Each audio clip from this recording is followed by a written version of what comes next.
Oh, regardez! C'est pas la Fondation Evertea? Ah ça, c'est encore des squats du bocal.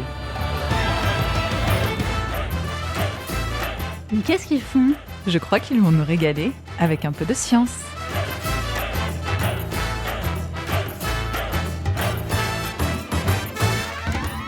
Bonjour à tous. Alors, dans un contexte général de régression environnementale, d'annulation d'agences bio, de réintroduction de pesticides nocifs dont Julien vous parlera tout à l'heure, de la remise en question du maintien de l'OFB, qui est donc l'Office français pour la biodiversité, une fois n'est pas coutume, je suis en colère. Je suis même très en colère. Je suis en colère contre les politiques. Oui, je suis en colère contre les chefs d'entreprise. Je suis en colère contre tous les citoyens qui pensent, après moi, le déluge, ceux qui resteront s'en sortiront bien. D'ailleurs, le déluge, parlons-en, puisque les catastrophes climatiques s'enchaînent et que de Valence en Espagne en passant par Givors jusqu'à Rennes en Bretagne, on ne marche plus, mais non, on nage. Alors oui, 2025 devait être une année symbolique en matière d'environnement, puisqu'elle célèbre les 10 ans de l'accord de Paris sur le climat. Pour rappel, il s'agit d'un traité international juridiquement contraignant sur les changements climatiques adopté par 196 parties lors de la COP21 et qui avait pour objectif principal de maintenir l'augmentation de la température moyenne mondiale bien au-dessous de 2 degrés, au-dessus des niveaux pré-industriels. Alors autant dire qu'aujourd'hui, nous sommes bien loin de ces objectifs, avec en prime, vous l'avez vu, le retrait des États-Unis. 2025, c'était aussi l'année de mise en route du traité international contre les plastiques. Pour rappel, ce sont 460 millions de tonnes de déchets plastiques qui sont produits chaque année et polluent l'ensemble des milieux. Avec la mise en place d'un plafond sur la production de plastique et de restrictions sur les produits chimiques nocifs. Pourtant, après 2 ans de dur labeur, coup d'épée dans l'eau, le traité est abandonné, noyé par les manias du pétrole. Alors, que faire, me direz-vous ? Eh bien, il est plus que temps de réagir. Depuis 8 mois, Marie-Cécile et moi, nous participons à la Convention des entreprises pour le climat, où plus de 130 dirigeants planchent sur une feuille de route régénérative, c'est-à-dire qui donne plus à la planète qu'elle ne prend. Et ça marche. Abandon de certaines activités très polluantes, incompatibles avec un bien-être planétaire, remplacement de substances, parfois même changement total de modèle économique sans licenciement. Mesdames et messieurs les chefs d'entreprise, réveillez-vous. Cela fonctionne et un nouveau monde est possible. Et pour le reste, mesdames et messieurs les politiques, montrez-nous à quel point nous pouvons être généreux avec la nature et à quel point elle peut nous gâter en retour. Messieurs et mesdames les politiques, retroussez vos manches, soyez admirables et courageux. Rendez-nous fiers. Faites-nous à nouveau rêver. Collaborez avec nous et avec toutes les autres associations qui développent tous les jours des solutions. Ayez le courage d'arracher le pansement. On ne pourra pas dire « je ne savais pas ». Sinon moi, bien par quoi puis-je commencer ? Eh bien vous pouvez déjà commencer par nous rejoindre ce 4 février à 19h au Palais des Congrès de Valence, où nous parlerons d'agriculture régénératrice. Que faire de la terre ? Et que mangeons-nous ? Un sujet qui nous concerne bien sûr tous. Et aujourd'hui, on parle de plastique justement avec le docteur Gaël Roux, qui est directeur de recherche au CNRS, au Centre de recherche sur la biodiversité à Toulouse, et biogéochimiste. Bonjour, monsieur Roux. Bonjour. La parenthèse scientifique, vous reprendrez bien un peu de plastique, c'est tout de suite, et on démarre avec un coup de gueule. Coup de cœur ? Coup de gueule ? Alors, effectivement, pour cette rubrique aujourd'hui, ce sera effectivement un coup de gueule. Et Delphine, je vais surfer et un peu rebondir sur ta colère que tu viens un petit peu de nous exprimer. Aujourd'hui, donc, ce coup de gueule, il sera plutôt politique, effectivement. Et donc, je vais revenir un petit peu en arrière sur ce mois de janvier qui vient de s'achever. Le gouvernement a fait, vous l'avez peut-être suivi, de nombreuses annonces plutôt négatives, et je reste assez modéré en disant ce mot-là, concernant la santé et l'environnement. Alors, je passe rapidement et pêle-mêle sur un manque de soutien criant envers l'OFB, l'Office français de la biodiversité, dont tu as parlé tout à l'heure. La proposition de supprimer l'ADEME, qui est l'Agence de la transition écologique, ou encore la proposition de loi qui était étudiée au Sénat lundi et mardi dernier, donc la dernière semaine de janvier, et qui vise à réduire les contraintes sur les métiers de l'agriculture. Mais moi, je voudrais plutôt m'attarder sur autre chose, plus particulièrement ce qui s'est passé le 17 janvier dernier, aussi au Sénat. Cette Chambre a adopté un amendement de loi, ou plutôt un amendement à la loi de finances, pour supprimer ce qu'on appelle l'agence bio. Alors, c'est-à-dire que c'est l'agence française pour le développement et la promotion de l'agriculture biologique. Alors, c'est quoi l'agence bio? C'est une plateforme nationale d'information et d'action qui soutient le développement de l'agriculture biologique en France à travers différentes missions d'observatoire, d'aide au développement et à la promotion de l'agriculture bio, à la sensibilisation et à l'information du grand public au label bio. Et ce qu'il représente autant en termes de santé pour le consommateur que de bien-être pour l'agriculteur et surtout pour l'environnement.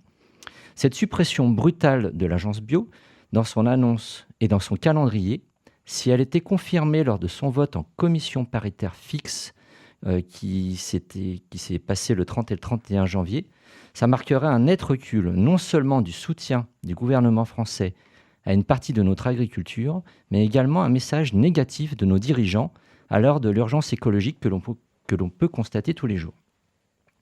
Alors oui, agir sur les lois pour que les droits des agriculteurs français soient égaux, à minima, à ceux des autres agriculteurs européens, c'est bien. Mais il me semble que nos politiques se trompent de combat et devraient porter leurs efforts pour que les réglementations dans les autres États atteignent le niveau d'exigence atteint en France. Ce serait nivelé par le haut plutôt que par le bas et serait positif pour tout le monde. Merci Julien.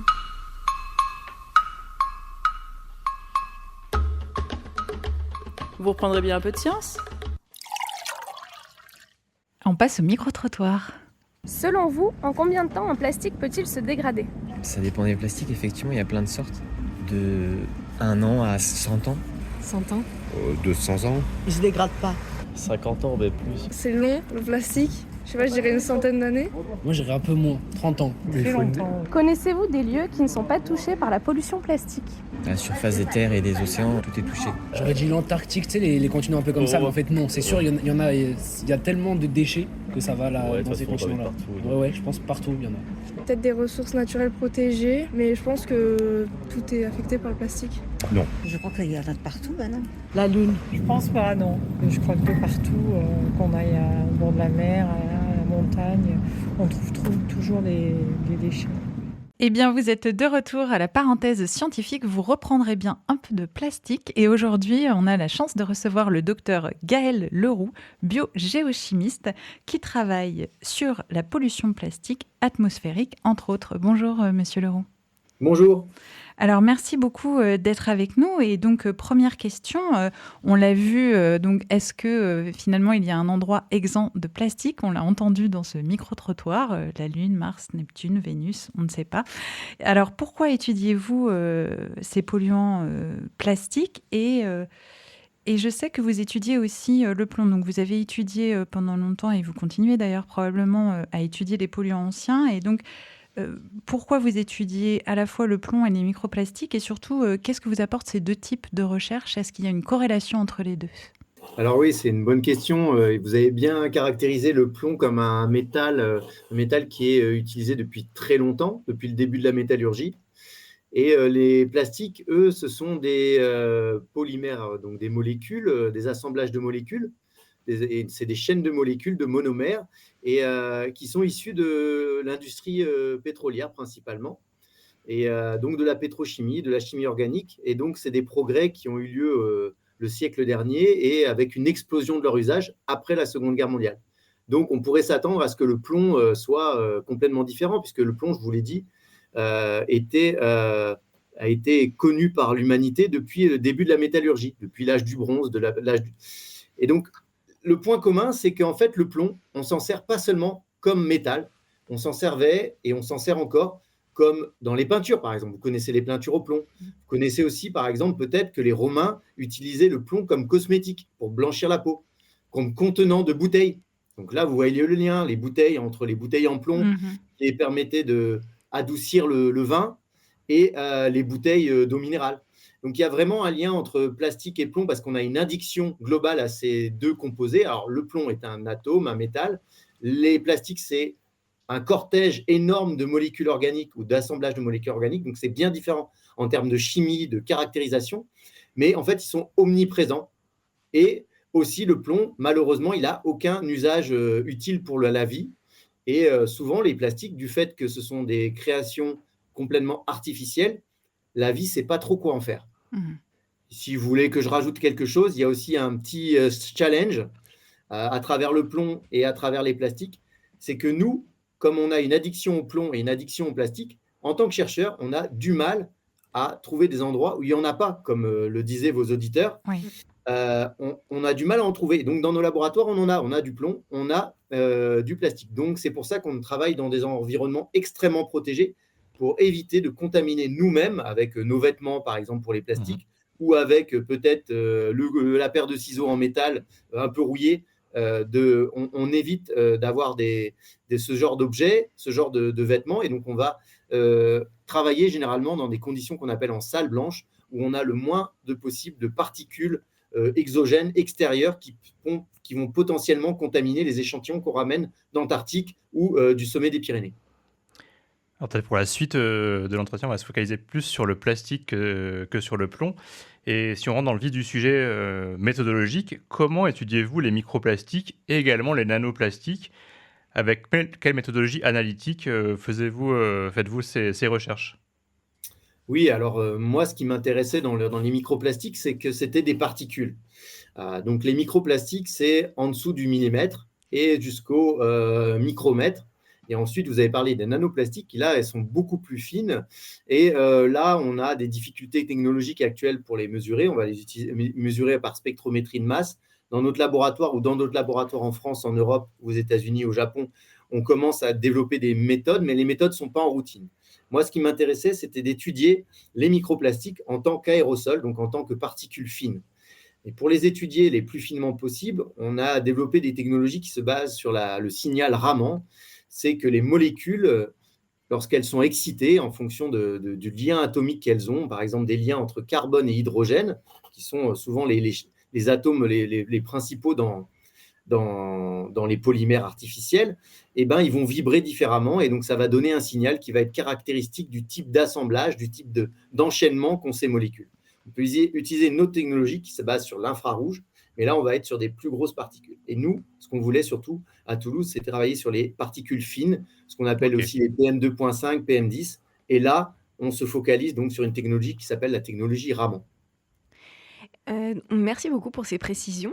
On l'a entendu dans le micro-trottoir, les gens se font pas forcément beaucoup d'illusions maintenant sur le fait qu'on en trouve partout du plastique dans toutes les zones sur cette planète, même celles où on s'y attend pas et où normalement il n'y a pas de traces d'hommes, ou très peu. Comment on explique ça? Comment ça se fait qu'on retrouve ces microplastiques dans ces endroits si isolés? Alors, comme vous l'avez dit, on s'attend à ce qu'il n'y ait pas beaucoup d'humains, mais en fait, on s'aperçoit que les humains sont un peu partout. Donc ça, c'est la première cause principale, hein, c'est que parfois nos activités, nos vêtements, les fibres, par exemple, de microplastiques, vont contribuer à la pollution en plastique. Mais il y a aussi, et c'est ce que nous avons démontré à Toulouse, et aussi des collègues américains ont confirmé nos résultats, il y a un transport longue distance de ces plastiques. C'est un lien aussi avec les autres particules fines et qui peuvent transporter du plomb. Donc là, ce qu'on a montré, c'est que lorsqu'on a analysé les microplastiques au sommet des Pyrénées, que ce soit dans la pluie ou au sommet du pic du Midi, dans ce qu'on appelle la troposphère libre, donc il y a un peu l'autoroute des polluants, parce qu'on est en dehors de la couche qui se frotte avec la surface terrestre. Dans cette autoroute polluant qui, a priori, peu enrichie en polluants, mais par contre qui peut transporter à longue distance les particules, on a mesuré aussi des plastiques. Donc les microplastiques s'envolent très haut dans l'air et peuvent être transportés de manière très lointaine par des cellules atmosphériques de convection, de transport, du vent, et donc peuvent être transportés jusqu'au Groenland ou au sommet des Pyrénées. Est-ce que ces particules peuvent être transportées via le cycle de l'eau également, dans un premier temps, avant d'être transportées par les courants atmosphériques Alors ça, c'est une très bonne question. C'est quelque chose qui est encore questionné, mais sur lequel nous, on travaille et qui nous intéresse, qui nous fascine même d'une certaine manière. C'est que d'une certaine manière, l'océan nous renvoie à notre tronche ce qu'on récupère comme microplastique. Donc les plastiques peuvent être transportés principalement vers les rivières, des rivières aux océans. Et on a ce qu'on appelle souvent les poubelles océaniques, le garbage, oceanic garbage, qui sont des endroits où il y a des microplastiques et des particules un peu plus fines, voire des macroplastiques, qui vont tourbillonner suite au courant océanique. Et on pense que ces poubelles à plastique-là peuvent nous redégueuler via des tempêtes, via les embruns marins, des particules riches en microplastiques qu'on va retrouver dans l'air. Et c'est ce qu'on a démontré, par exemple, dans les Landes, où on s'est mis face à la mer en un jour de tempête et on a mesuré ce qu'il y avait comme microplastique dans les embruns marins. Et là, on en a retrouvé. La question après est de savoir si ces microplastiques peuvent être transportés de manière lointaine. Quelque chose d'aussi un peu rigolo, tristement rigolo, que des collègues néerlandais ont décrit, c'est ce qu'ils appellent la théorie de la sauterelle. C'est-à-dire que les microplastiques sont plutôt légers. Donc, contrairement à des particules de sol qui vont retomber et après, ils ne vont pas forcément redécoller, les microplastiques, eux, ils vont peut-être utiliser la technique de la sauterelle et ils vont sauter, retomber, ressauter, retomber. Et donc, se déplacer de manière très lointaine et potentiellement venir de zones très éloignées de là où on les retrouve. Et pour finir sur cette question, entre le distinguo micro-nanoplastique, on imagine que les nanoplastiques plus légers, plus petits vont plus loin. Là, vous parlez plutôt de microplastique. Est-ce qu'il y a un distinguo entre les deux ? Ouais, c'est une très bonne question. Alors, les nanoplastiques, on commence à rentrer, si on va vraiment sur le tout petit nanoplastique, on commence à rentrer quasiment dans le nanomètre. Les techniques utilisées pour les mesurer sont un peu différentes. Nos résultats qui n'ont pas été reproduits encore à l'heure actuelle dans la pluie au sommet des Pyrénées, on a mesuré les nanoplastiques grâce à un collègue qui était aux Pays-Bas à ce moment-là, maintenant qui est en Allemagne, qui a une technique de spectrométrie de masse. Donc, c'est qu'il va mesurer les molécules qui sont issues du plastique. Il ne va pas mesurer les microparticules de plastique ou les nanoparticules. Il va mesurer le plastique issu, enfin les molécules, il va les mesurer après avoir filtré. Et donc, il sait que ce sont des nanoplastiques. Et nos résultats sont relativement similaires. On trouve plus de nanoplastiques que de microplastiques, assez logiquement. Plus c'est petit, plus on en trouve. Et ce qu'on a montré aussi, suite aux modélisations atmosphériques, on sait que d'après les modèles atmosphériques de d'autres types d'aérosols, plus c'est fin, plus ça va être transporté lointain. Mais ça reste à démontrer vraiment scientifiquement, hors modèle, vraiment avec des techniques de mesure, ça reste à démontrer par la mesure. Et sûrement qu'il y a des recherches qui vont aboutir dans le futur. Oui. Moi, j'aurais juste une question un peu pour préciser. L'ordre de grandeur entre nano et microplastique, vous pouvez un peu nous expliquer rapidement ? Oui, alors donc les microplastiques, la définition, c'est en dessous de 5 mm jusqu'au micromètre. Alors, ça couvre une large gamme. Donc, il y a en dessous du millimètre, on les voit encore. On peut voir certains microplastiques à l'œil nu, voire avec un microscope pour enfants. Voilà. Mais quand on descend plus fin, en dessous de 10-20 microns, là, ce qui est intéressant, c'est qu'on est au niveau de la taille d'une cellule humaine, d'une bactérie. D'accord. Et donc là, on est en intégration, on est en relation avec le vivant. On peut intégrer le vivant, on peut franchir les barrières intestinales, les barrières pulmonaires.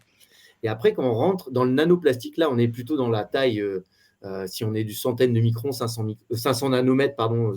Là, on est dans des tailles de virus, ou voire de la taille des parties, des organites d'une cellule, encore plus fin. Et là, vraiment, on intègre le vivant et on transporte éventuellement des contaminants, où on est soi-même une molécule organique qui va être toxique. Alors que la microparticule de plastique, elle, en soi, elle a un effet un peu mécanique, un effet un peu physique, et potentiellement, elle va être plutôt vecteur de contaminants, c'est-à-dire elle va transporter le phtalate, le bisphénol, elle va transformer un petit peu de métal lourd qu'elle avait parce que les fabricants ont utilisé des additifs. Donc, elle va plutôt transporter l'additif et transporter le contaminant. Mais en soi, on est plus dans un effet mécanique, physique. Et après, quand on va aller sur les nanoparticules, et malheureusement, on dispose encore peu de données, les nanoparticules et les nanoplastiques, là, il y a un effet aussi chimique, avec aussi peut-être un effet décuplé du fait de ce qu'on appelle l'effet nano. Et ça, c'est malheureusement très, très peu connu et très, très difficile encore à mesurer en routine. Ouais, j'imagine qu'on est encore au balbutiement de la mesure de tout l'impact que ça peut avoir, quoi. Oui, alors malheureusement, c'est aussi qu'il y a beaucoup de secrets industriels derrière, puisque donc là, je vous parlais des additifs. Et les additifs, c'est ce qui fait la richesse de l'industriel qui va fabriquer, ou en tout cas qui va modifier le plastique pour lui en donner toutes les propriétés ignifugeantes. Là, donc c'est un peu mieux connu pour éviter les incendies, typiquement très utilisé dans l'électronique. Mélanger différents plastiques pour en faire avoir des capacités souples, pas souples, très dures. et puis aussi ne serait-ce que les couleurs, l'utilisation particulière. Et donc, nous, ce qu'on arrive à détecter avec nos méthodes de mesure, c'est le plastique général, le polyéthylène, le polypropylène, le PVC, mais on ne va pas être capable forcément de détecter à la fois le type de plastique et le type d'additif qui va marquer son utilisation. Mais justement, par rapport à ça, vous voyez une différence de comportement en fonction déjà de la constitution des particules ? Oui, alors ça, c'est relativement bien connu. Il y a certains plastiques qui sont très, très résistants et qu'on va retrouver plus dans l'environnement. Après, il y a aussi des plastiques qui sont les plastiques à usage unique, par exemple à base de polyéthylène. Ça, on va le retrouver beaucoup dans l'environnement, à la fois parce qu'il est très produit et à la fois aussi parce qu'il est très persistant. Et d'autres plastiques peuvent disparaître plus rapidement. Certains plastiques aussi, et ça, c'est des tests en laboratoire. Des fois, lorsqu'on extrait les plastiques de leur environnement, s'ils sont dans le sol, c'est chercher une aiguille dans une botte de foin. Et malheureusement, on doit dégrader la matière organique, on doit détruire les restes de feuilles, les restes de végétaux. Et là, parfois, on détruit aussi certains types de plastiques. Donc, certains plastiques les plus résistants, c'est ceux qu'on mesure le plus. Voilà. Et puis, certains ont une signature chimique qui sont plus facilement identifiables et donc on arrive facilement à les distinguer de la matière organique ou d'autres types de polymères. Donc on a plusieurs types de choses. On a des particules, on va dire c'est tel plastique, d'autres particules, on va dire c'est des particules artificielles qui sont vraiment d'origine humaine et d'autres, on va dire on n'arrive pas à distinguer. Donc on a des incertitudes encore sur nos techniques de mesure et ce qui montre toute la complexité de parler de plastique ou de microplastique.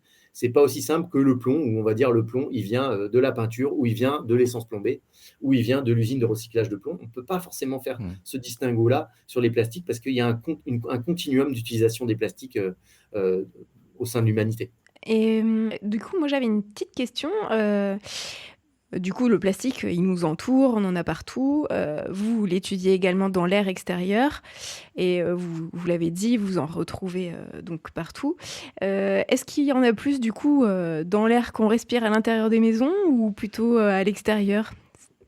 Ça, c'est une très bonne question. Alors, il y a une étude menée par nos collègues de Créteil qui ont montré qu'a priori, en faisant aussi une compilation des études qui étaient menées à l'échelle du globe, on peut imaginer, et c'est assez rationnel, qu'il y ait plus de pollution microplastique dans l'air intérieur. C'est ce que vous voyez à travers les vitres, quand vous avez la lumière qui perce à travers votre vitre le matin. Vous voyez bien qu'il y a des particules fines qui s'envolent. Alors, c'est beaucoup parfait. On peut espérer pas mal de particules fines qui sont d'origine humaine, animale, mais vous avez aussi, bien sûr, de la moquette, vous avez vos vêtements, vos fibres. Et donc, les fibres, naturellement, elles sont plus concentrées, par exemple, dans l'air intérieur.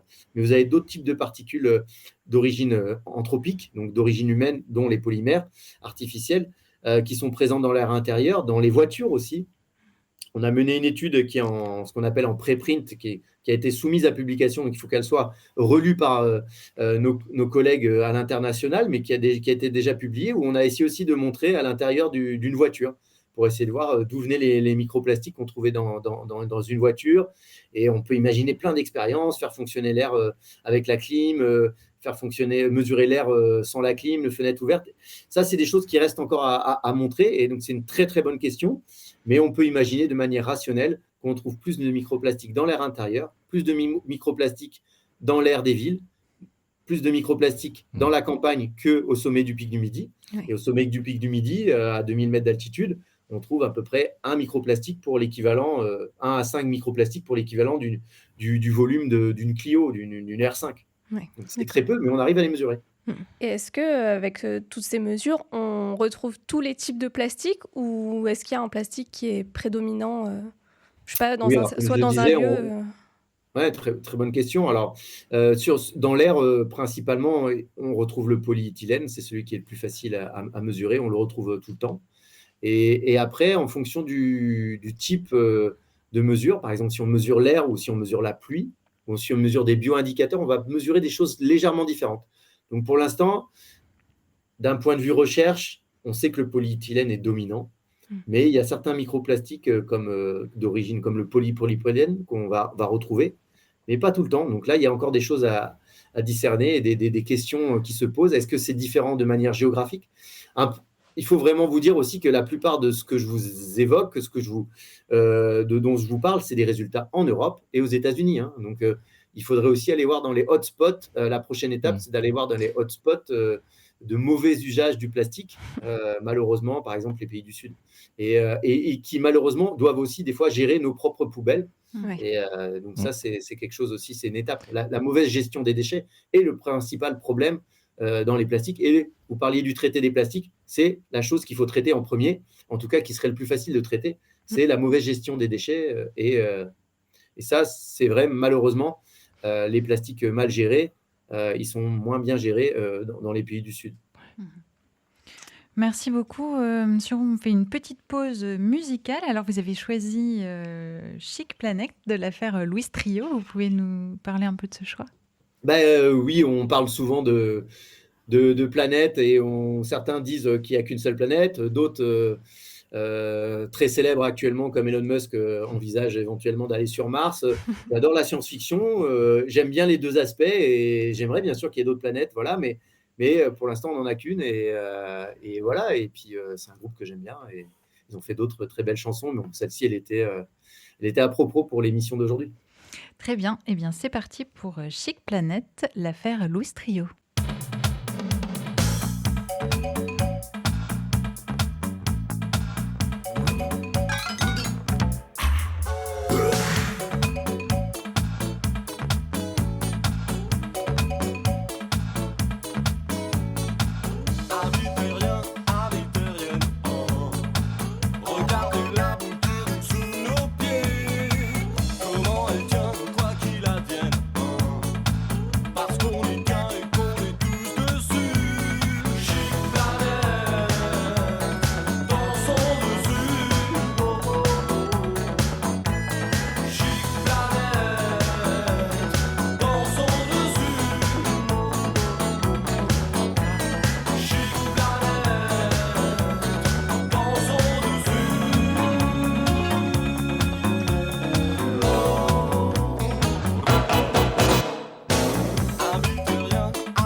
Vous êtes de retour sur la parenthèse scientifique et aujourd'hui, vous reprendrez bien un petit peu de plastique avec le docteur Gaël Leroux.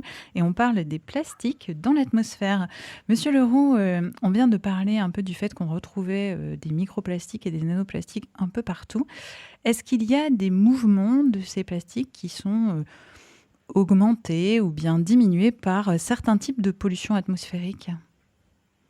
Alors, c'est une bonne question. On peut imaginer que certaines pollutions atmosphériques émettent aussi des microplastiques et des nanoplastiques, mais la plupart des pollutions atmosphériques sont dues à des combustions. Donc, on peut imaginer par exemple un incinérateur. Un incinérateur, on brûle des plastiques, un incinérateur municipal, et donc on peut imaginer éventuellement qu'il émet quelques microplastiques. À ma connaissance, il n'y a pas d'études forcément là-dessus. La combustion, les plastiques ne résistent peu à la chaleur, mais on peut imaginer que certains incinérateurs émettent des plastiques. Ça, c'est quelque chose à vérifier. D'autres types de pollution peuvent être associés à la pollution atmosphérique globalement. Par exemple, les véhicules, on sait que lorsqu'ils freinent, ils émettent des plastiques. Et ils émettent pas seulement des plastiques, ils émettent d'autres types de polluants atmosphériques. Par exemple, l'antimoine, c'est un métalloïde qui est émis aussi lorsque les véhicules freinent, en particulier les camions. Et donc, des pollutions atmosphériques peuvent être associées à la fois suite au trafic, aux véhicules. Et donc, les microplastiques font partie aussi d'un problème de pollution atmosphérique globale.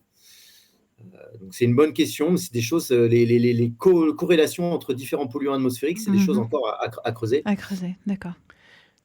Et donc, on parlait de pollution, et nous, à la Fondation Evertea, on est santé-environnement.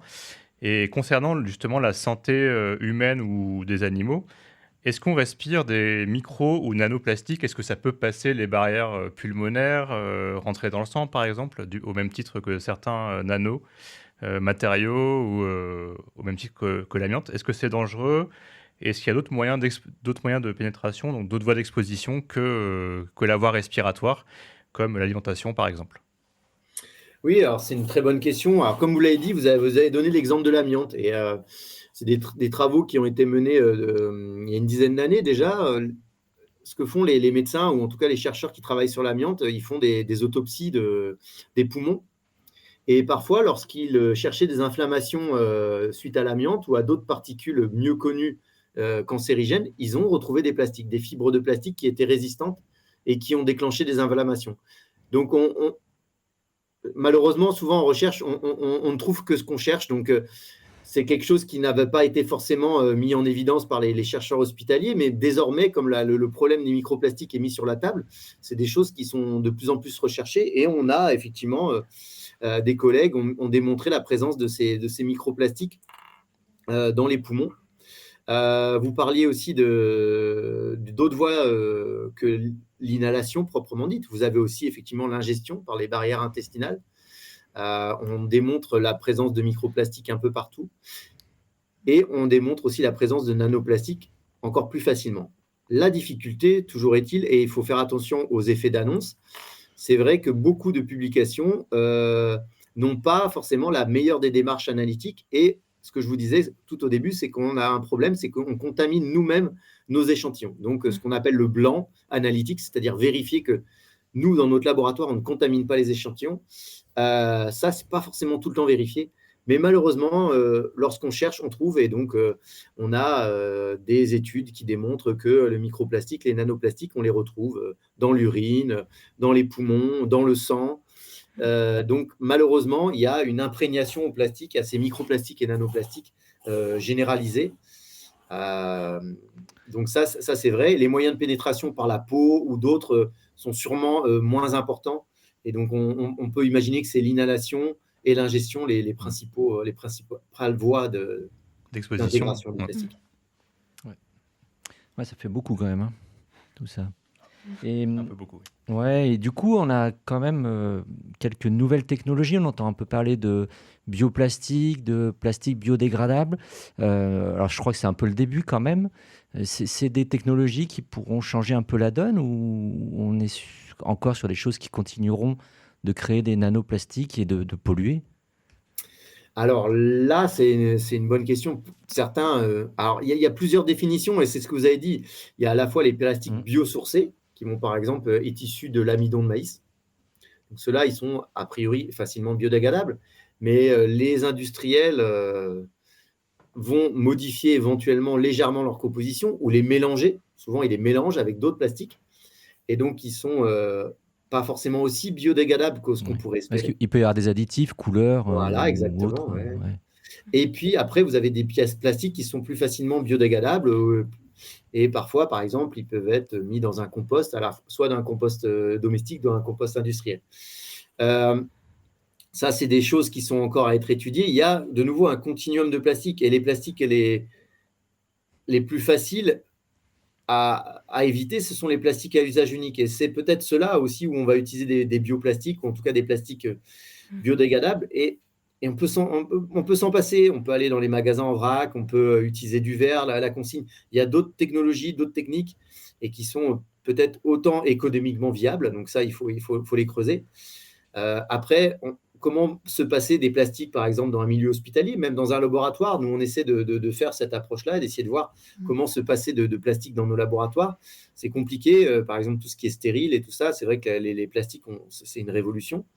Mais potentiellement, on peut faire mieux. On peut aussi les recycler. Certains plastiques, par exemple, dans les laboratoires, sont de très, très bonne qualité. On peut les réutiliser. On s'est aperçu de ça. Donc, c'est des choses qui méritent d'être améliorées. Il faut faire vraiment une étude du cycle de vie, plastique par plastique. Et ce qui est certain, c'est que les plastiques à usage unique, on peut s'en passer. L'emballage, ça fait partie d'un système d'économie qui n'est pas forcément viable à travers la publicité, à travers le suremballage. Donc, On peut changer, quoi. Et ça, on peut changer. On peut le modifier assez facilement, mais on peut espérer aussi que les industriels s'emparent du problème. Merci. Et alors, moi, je vais partir plus vers, du coup, la pollution atmosphérique dans l'espace, du coup. Vous étudiez les trajectoires de ces pollutions au plastique. Est-ce qu'on peut prédire un petit peu l'évolution de la pollution des plastiques, peut-être dans certaines zones en particulier, ou est-ce que c'est quelque chose qu'on peut anticiper, prévoir ? Alors malheureusement, à l'échelle globale, actuellement, les différents modèles, que ce soit des modèles très simples en boîte, où on passe de l'océan à la Terre, de la Terre à l'océan, de l'atmosphère à l'océan, ces modèles-là qu'on a mis en œuvre à Toulouse aussi, un collègue qui s'appelle Jeroen Zonk, on a décidé de modéliser les trajectoires des plastiques à l'échelle globale, que ce soit les petits, les gros, les moyens. Et malheureusement, même si on arrêtait globalement les plastiques tout de suite, suite à un traité sur les plastiques drastiques, on en aurait encore pour des centaines d'années, voire des milliers d'années, jusqu'à ce que tous les plastiques soient dégradés, soit qu'ils arrivent dans un dépôt ultime qui serait les sédiments océaniques. Donc ça, c'est la première chose, ça c'est les trajectoires dans le futur. Ouais. On observe aussi dans les trajectoires dans le temps, c'est-à-dire si par exemple on utilise ce qu'on appelle des archives environnementales, comme des sédiments lacustres, des carottes de glace, ou pour moi j'utilise beaucoup ce qu'on appelle les tourbières, c'est des marécages, et plus on creuse profond, plus c'est vieux, et ça nous permet de reconstituer l'histoire des polluants. Et là, ce qu'on s'aperçoit, c'est que vraiment la pollution atmosphérique aux microplastiques suit plus ou moins notre production de plastique. Et celle-ci explose de manière exponentielle. Actuellement, il faut savoir que les industries pétrochimiques, les entreprises de pétrole, elles orientent massivement leurs investissements dans la production de plastique. Et donc, il y a des grandes entreprises qui vraiment investissent dans la production de plastique, en particulier parce que le gaz de schiste, le sable bitumineux, ça produit des gaz, et ces gaz-là sont relativement faciles à transformer en plastique. Et donc, actuellement, on ne va pas du tout vers une diminution de notre consommation de plastique, puisque les industriels vont proposer beaucoup plus à l'usage. Donc, les prix vont peut-être diminuer, notre usage va augmenter. Donc ça, c'est malheureux. On peut imaginer que dans le futur, s'il n'y a pas un traité, ou en tout cas, comme je disais, il y avait plusieurs étapes. La première étape, c'est la meilleure gestion des déchets. La deuxième étape, pour certains plastiques, c'est de vraiment diminuer notre addiction. Malheureusement, on va s'orienter sur une trajectoire avec une augmentation de notre plastique. Et c'est pour ça que c'est important de l'étudier maintenant. Peut-être que vous allez me dire, mais il y a d'autres polluants qui sont beaucoup plus importants à étudier parce qu'ils sont beaucoup plus contaminants, etc. Non, malheureusement, on est dans un système de cocktail. Vous êtes sûrement très au courant dans votre région. Et ces cocktails de polluants, ils forment un tout. Et les microplastiques, les nanoplastiques, peut-être qu'on n'en est qu'au début, mais en fait, ça montre vraiment notre addiction et la façon dont l'homme, les humains, transforment leur environnement. Ça amène à une petite question, c'est le fait que voilà, on n'est pas prêt, enfin les politiques en tout cas sont pas prêts à changer. Il faudrait de la décroissance, arrêter de produire. on n'est pas là. Est-ce qu'il y a des solutions pour, on va dire, temporairement dépolluer certaines zones qui sont très très polluées au plastique ou à des plastifiants, par exemple? Et est-ce qu'on peut imaginer dans un futur plus ou moins proche des techniques au point pour dépolluer certaines zones au plastique? Oui, alors sur les microplastiques, les nanoplastiques, c'est quand même très compliqué. Quand ils sont à cette étape-là, comme je vous disais, c'est très difficile à mesurer, donc ça serait à peu près les mêmes techniques. Après, en amont, sur les macroplastiques, on peut identifier, soit avec de la science citoyenne, soit avec des techniques dans l'océan. On connaît ces bateaux qui recueillent les plastiques. C'est mieux que rien. Si ça n'a pas d'impact néfaste sur l'environnement, pourquoi pas d'aller collecter les macroplastiques, donc les plastiques qui sont assez gros, pour qu'on puisse aller les chercher dans des filets, pourquoi pas, c'est mieux que rien non plus. Ça permet aussi de montrer au grand public que nous, notre consommation de plastique, elle a un usage, un impact sur l'environnement. Donc ça, c'est la première chose. Je pense que c'est vraiment important. De nouveau, il y a, suite au traité sur le plastique qui n'a pas été mis en œuvre, hein, mais on peut espérer qu'il soit encore discuté, il y a des scientifiques qui ont été assez pragmatiques et qui ont dit on ne va pas réussir dans tous les cas à stopper le plastique. Donc, avec des mises en œuvre assez simples, une meilleure gestion, une taxation sur le plastique, mais très faible, très très faible, qui n'impacterait pas l'économie, ça permettrait d'améliorer, par exemple, vis-à-vis des pays du Sud, notre meilleure gestion, que ce soit tout simplement qu'il n'y ait pas de décharge. On ne parle même pas de décharge à ciel ouvert, on parle de décharge sauvage. Ça, c'est un des problèmes majeurs. Donc, la meilleure gestion des déchets avec une légère taxation sur les plastiques.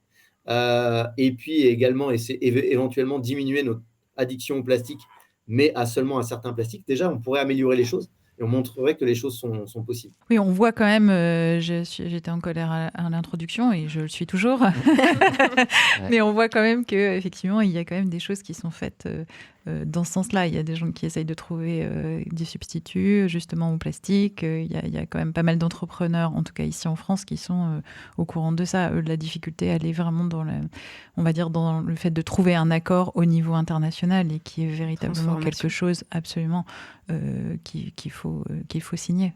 Oui, c'est vrai. Alors, comme on est de nouveau dans cette problématique de notre addiction au pétrole et au gaz. Cette addiction-là, c'est vraiment le marqueur de ce qu'on appelle la grande accélération, hein, donc après la Seconde Guerre mondiale. Et cette addiction à ces sources d'énergie fossiles, elles font qu'à la fois, on produit plus de dioxyde de carbone que potentiellement notre Terre est capable de gérer, pour faire simple. Et de la même manière, les industriels utilisent ce pétrole, ce gaz, avec d'autres composés on a du mal à s'en débarrasser, comme les plastiques. Il faut savoir d'ailleurs que le plastique est aussi une des sources de gaz à effet de serre, en particulier du dioxyde de carbone. Ça contribue à peu près, l'industrie du plastique, on estime qu'elle contribue à peu près à 5% de la production de dioxyde de carbone dans l'atmosphère. Donc, ce n'est pas négligeable et ça fait partie du problème aussi. Eh bien, merci beaucoup. Vivement les alternatives. On en restera là, Docteur Leroux. Merci beaucoup d'avoir été avec nous sur ce sujet des microplastiques dans l'atmosphère et des nanoplastiques d'ailleurs dans l'atmosphère. Et on passe à la deuxième pause musicale. Je crois que c'est Plastic Bertrand, ça plane pour moi.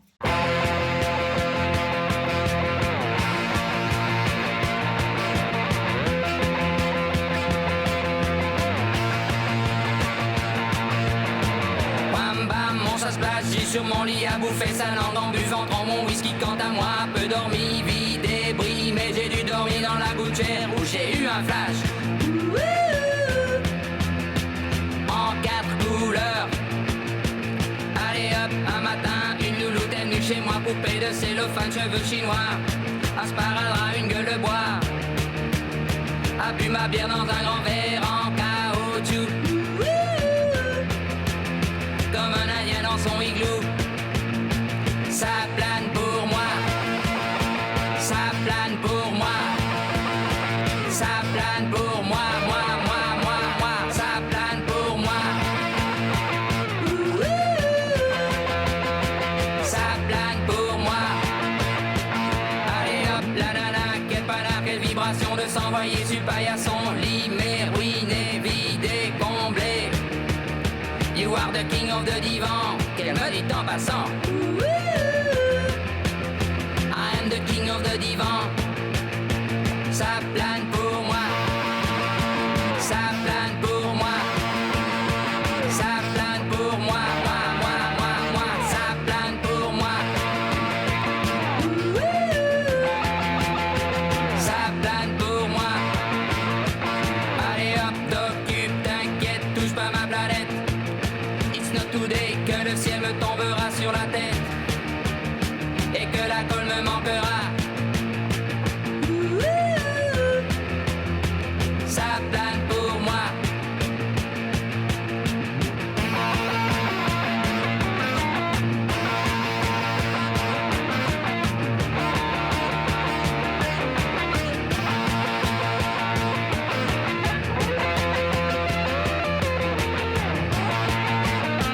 Allez hop, banana, c'est tiré, c'est barré, enfin c'est marre à tout casser. L'évier, le bar me laissant seul, comme un grand connard.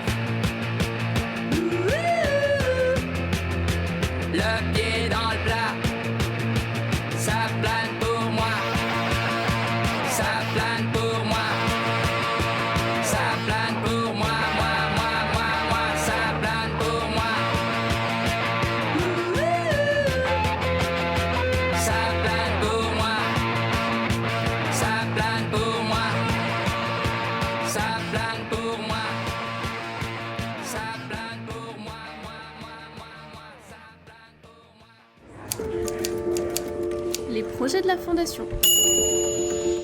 Et on passe au projet de la Fondation avec Damien et aujourd'hui on parle encore de plastique.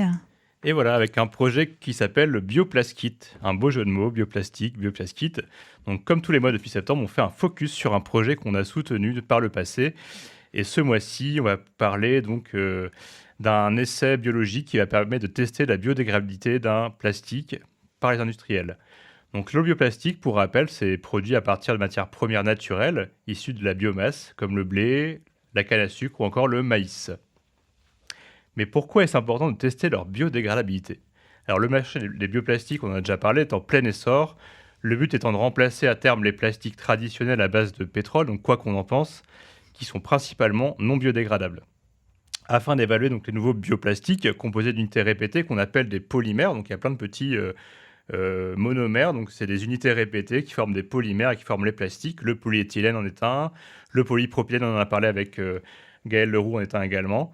Des procédures normalisées peuvent être réalisées pour évaluer leurs propriétés, mais celles-ci, en plus d'être coûteuses, sont très très longues et peuvent prendre jusqu'à 2 ans.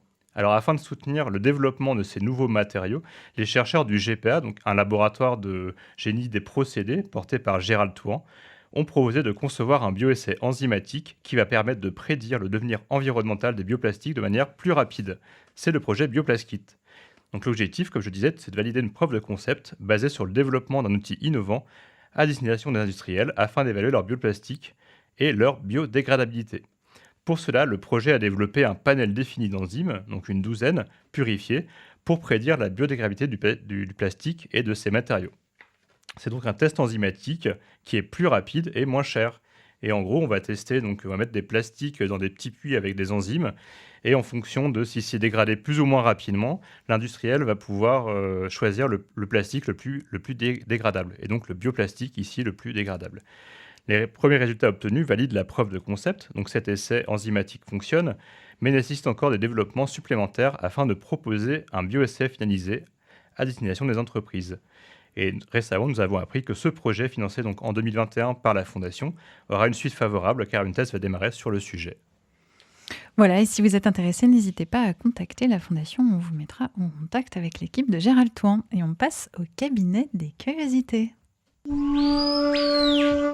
cabinet des curiosités. Alors aujourd'hui, une petite curiosité en lien avec février, le mois de l'amour. Ou plutôt, le mois de la Saint-Valentin. Qui dit Saint-Valentin, dit cadeau. Les amoureux des traditions offriront une bonne vieille boîte de chocolat ou s'empresseront d'aller acheter un bijou, peut-être serti de belles pierres à offrir à leur bien-aimé.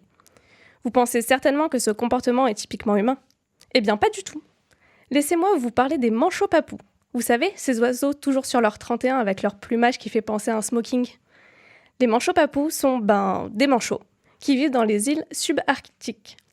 Il faut savoir que la plupart des manchots sont monogames. Enfin, au moins le temps de la saison de reproduction, même si certains couples se retrouvent tous les ans jusqu'à la mort de l'un des deux. Trop mignon. Mais quel est le lien avec les bijoux, me direz-vous ? J'y viens. Si, comme dit la chanson devenue fameuse après son interprétation par Marilyn Monroe, les diamants sont les meilleurs amis de la femme, les galets, eux, sont les meilleurs amis des manchottes. Puisque oui, les manchots papous mâles vont leur offrir des pierres. Pas précieuses, certes, ce ne sont pas des diamants ou autres, mais potentiellement, elles auront le droit au galet le plus poli du coin. Alors non, il ne dit pas bonjour et merci, etc. Mais il sera doux et lisse. Ce qui est déjà pas mal. Et puis c'est l'intention qui compte, non ? Et comparé aux cadeaux faits par d'autres espèces, croyez-moi, c'est plutôt pas mal. Prenons l'exemple de la pie grièche grise. C'est une pie qui est plus petite que la pie bavarde, qu'on connaît plus et qu'on retrouve encore un peu en France, dans le Limousin, en Auvergne et dans le Jura. Le mâle de cet oiseau, qui est un passereau aux habitudes alimentaires proches des rapaces, organise, lui, une exposition macabre, en empalant ses proies sur des épines et des brindilles où les femelles peuvent les voir. Et on ne parle pas juste d'insectes, mais de choses un peu plus grosses comme des serpents, des lézards ou des campagnols. Sympa, non ? Mais bon, c'est l'intention qui compte. Mais revenons à nos manchots. On a maintenant acté que finalement, le plus beau galet du coin est en fait un super cadeau. Et imaginez qu'en plus, en vous offrant votre bijou, on vous chante la sérénade. Ok, faut que ça soit bien fait, mais comment résister ? Parce que oui, une fois le galet déposé, les manchots mâles chantent, crient, ou plutôt braient. C'est comme ça qu'on appelle le cri des manchots, en regardant vers le ciel. Si la femelle est satisfaite du cadeau et de la performance, elle va s'incliner et crier elle aussi pour signifier son consentement. Mais alors, que va-t-elle faire de son cadeau ? Parce que concrètement, une bague avec les pieds palmés, ce n'est pas très pratique. Donc non, ce n'est pas un apparat. En fait, ce serait la première pierre de leur nid, parce que les nids des manchots papous sont faits de cailloux principalement. Ce premier caillou sera donc suivi de plein d'autres, puisque le couple va construire ensemble son petit nid douillet. C'est romantique, n'est-ce pas ? Alors évidemment, là c'est quand même un peu romancé. Faut dire qu'on aime toujours bien projeter un peu d'humanité dans le comportement des animaux. Enfin, peut-être pas toujours, parce que le coup de la pie grièche version humaine, on préfère pas trop y penser. Merci beaucoup Louise. Eh bien voilà, si vous n'aviez pas d'idée pour la Saint-Valentin, vous êtes pris de court, sortez une brique et puis votre plus belle voix et c'est l'affaire est réglée. Merci beaucoup Louise et on passe aux actualités de la Fondation. Vous reprendrez bien un peu de science ? Et ce mois-ci, nous avons pas mal d'informations à vous donner. La première, c'est le mardi 4 février. Nous organisons la seconde édition des conférences du Palais avec la projection du film événement Common Ground qui va parler d'agriculture régénérative et ce sera suivi d'une table ronde toujours autour de ces sujets. Donc tous les détails d'inscription sont à retrouver sur le site de la Fondation. Et comme vous le savez, tous les mois, nous organisons également une conférence pour le grand public à la médiathèque La Tour Maubourg. La prochaine, ce sera donc le 12 février. Nous parlerons de l'effet sur la santé de l'enfant, de la pollution et de la chaleur atmosphérique avec le docteur Johanna Lepeul. Et enfin, dernière info, la Fondation Evertea lance l'école de la Fondation. Alors, elle commencera dès le mois de mars et nous avons l'honneur d'avoir Monsieur Éloi Laurent et Monsieur Arthur Keller comme parrains de notre projet. Au programme de cette école de la Fondation qui est 100% gratuite, c'est l'opportunité pour vous, chers auditeurs, et tous ceux qui le souhaitent, de s'inscrire aux sessions qui seront proposées par des chercheurs sur des thématiques très variées. Vous aurez le droit à une conférence presque privée, puisque seulement 10 personnes pourront s'inscrire par session. Et donc, vous pourrez à la fois assister à la conférence du chercheur, mais surtout avoir un vrai échange avec lui. Et c'est ce qu'on souhaite pour cette école. Plus de proximité et d'échange. Donc voilà, les sessions commencent en mars et il vaut mieux donc s'inscrire tôt si vous voulez avoir une place. Donc rendez-vous sur le site de la Fondation pour accéder à toutes les informations et les inscriptions. Absolument, on espère vous accueillir nombreux à l'occasion de cette école de la Fondation. Merci Pauline. Eh bien écoutez, c'est la fin de cette émission. La parenthèse scientifique, c'est ce que vous suiviez. Vous reprendrez bien un peu de plastique. Et comme j'étais un petit peu en colère, j'ai pas dit qui était avec moi autour de la table. Donc peut-être qu'on fait un petit au revoir. Au revoir à tous. Au revoir tout le monde. Bonne journée à toutes et tous. Bonne journée, bonne soirée et bonne continuation. Et merci de nous avoir suivis. À bientôt. Oh, regardez. C'est pas la Fondation Evertea ? Ah ça, c'est encore des squats du bocal. Mais qu'est-ce qu'ils font ?